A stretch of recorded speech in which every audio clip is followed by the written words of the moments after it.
Might I interest you all in a little game of LARPs? Live action role-playing. So I just sat through Mimesis, Night of the Living Dead, and I can safely say this is not at all what I expected the film to be. It was pretty obvious by the description and everything else about the box art that this was essentially a Night of the Living Dead remake. However, it's not really a Night of the Living Dead remake. Basically, the people who made this film took liberties from Night of the Living Dead and decided we're going to take our own spin on it. Mimesis, according to Sid Haig in the film, is life imitating art. And that's basically what's going on here. In the very beginning, it starts off with two of our leads basically going to a party. The one guy is a huge horror buff. They go to some kind of convention, and Sid Haig is playing a director who's speaking at this convention. He's a guest speaker. And one of the, I think her name was Judith in the film, she invites those two to a party, and they wind up getting drugged at the party, and they're forced to essentially relive Night of the Living Dead. Every person in the film represents one of the characters from the movie. Now, I don't know about you guys, it's been a while since I've seen Night of the Living Dead, but the original black and white one, I swear there were only 6, and not 7 people in the house. And they even make mention of it in the film, but I don't know exactly how the context is being used with it, but I swear there were 6. There was the priest, the token black character from the film, I forget his name, Barbara, Barbara's brother who dies in the very beginning, the husband, wife, and kid downstairs, and that's all I really remember of the film.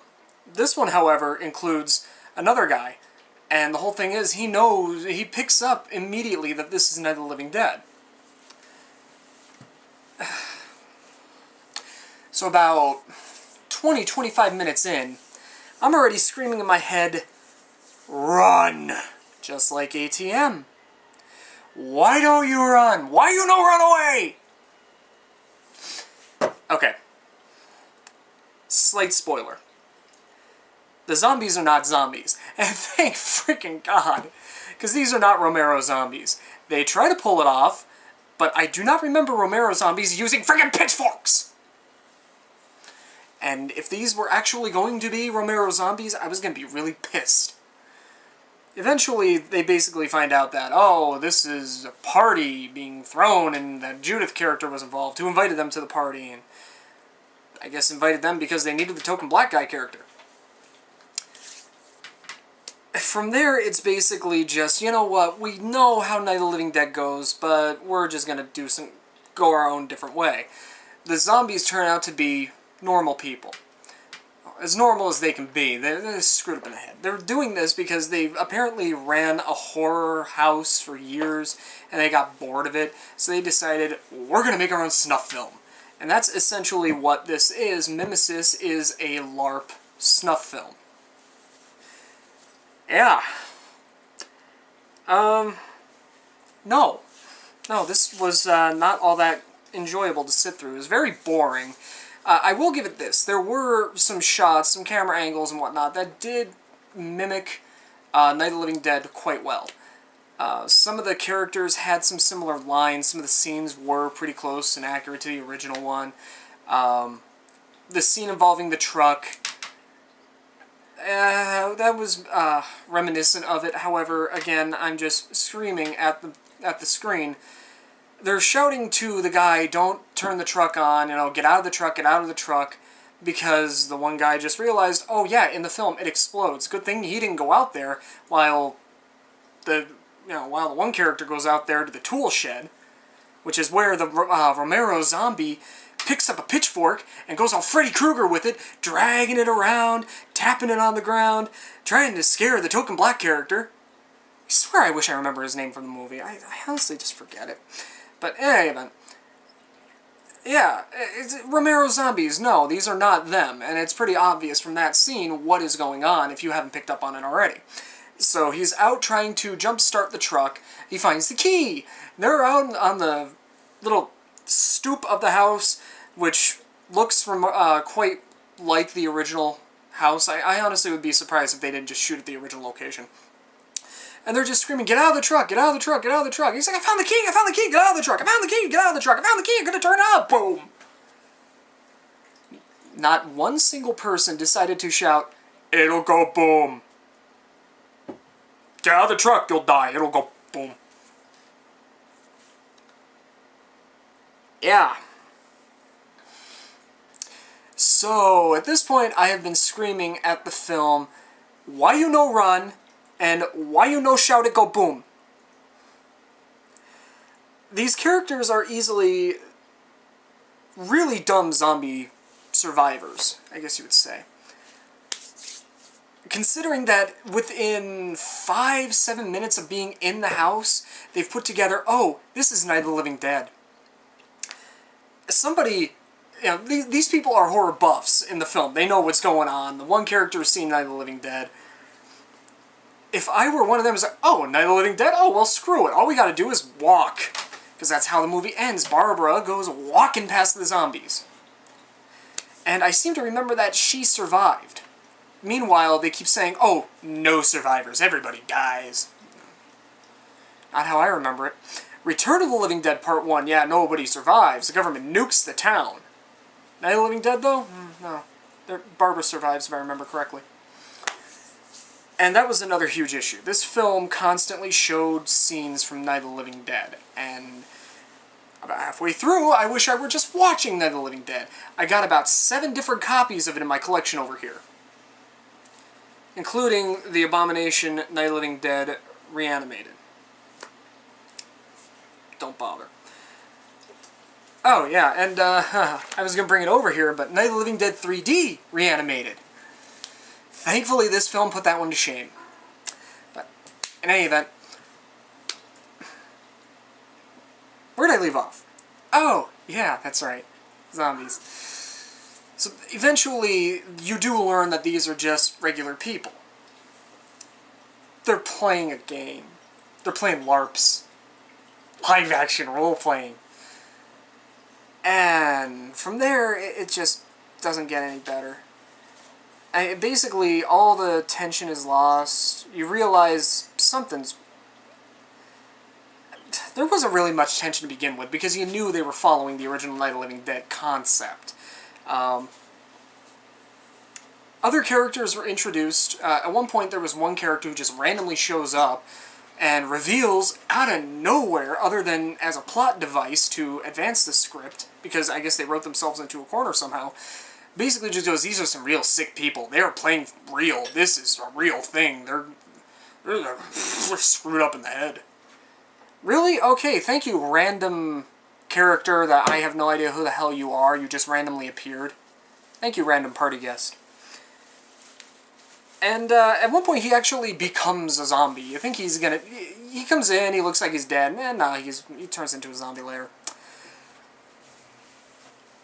Yeah, after that, Judith gets kicked out of the house. I believe the character in Night of the Living Dead was a priest.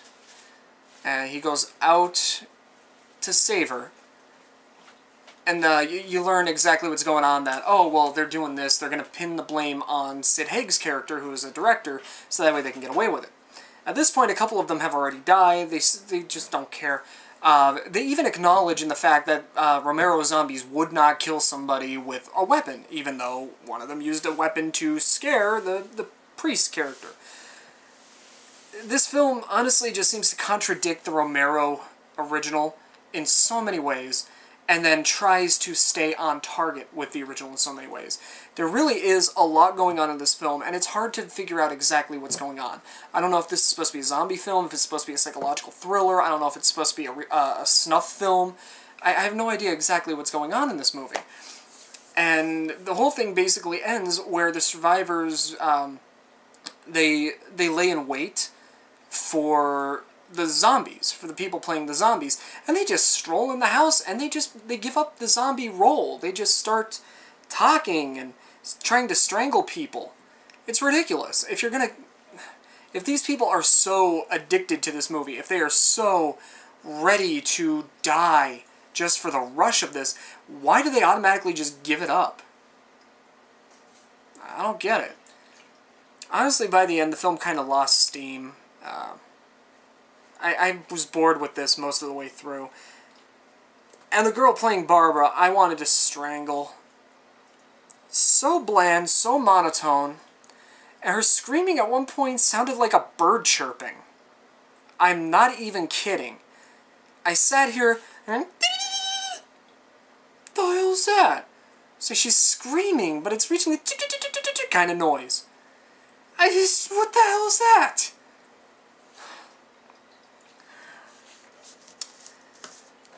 Live action role playing. So, yeah. This film wasn't bad. Acting was alright. Sid Haig, he was barely in the film, but he stole the show out of everybody. The production was actually pretty good. It looked like a nice film. Angles, like I said, did show characteristics of the original Night of the Living Dead. They clearly were trying to pay homage to it. The setting looked pretty close to the film. The whole thing did seem rather believable in the production angle. The sound was pretty good. Once in a while I had to turn it down a little bit, but maybe like 1 or 2 numbers on the volume. It wasn't that bad. But overall, it seemed nice. My only real gripe was when there's a gunshot at one point. They shoot one of the characters in the head. I won't say who. And it's clearly CG. I had to go back and watch that scene a couple of times because it looks like CG gunshot, CG blood, no bullet hole in the head. But there is a slight red mark on the head. I don't know if that's CG or not. I can't tell. But it doesn't look like he got shot, is what I'm trying to get at there. Story could have been better. It really could have. And I love how at the very end they kind of hint towards a possible sequel where the zombie characters are talking about what they'll do next. Where the one guy is saying, let's do Friday the 13th because I know of a camp somewhere that we can use. But, you know, as boring as this film came to be at times, I wouldn't mind seeing a sequel. I wouldn't mind there being like an overall film director. And with the way they ended, it kind of makes it seem like Sid Haig's character was the one behind all this. I don't know if that's exactly what's going on. They don't really tell you. They allude to it at the end.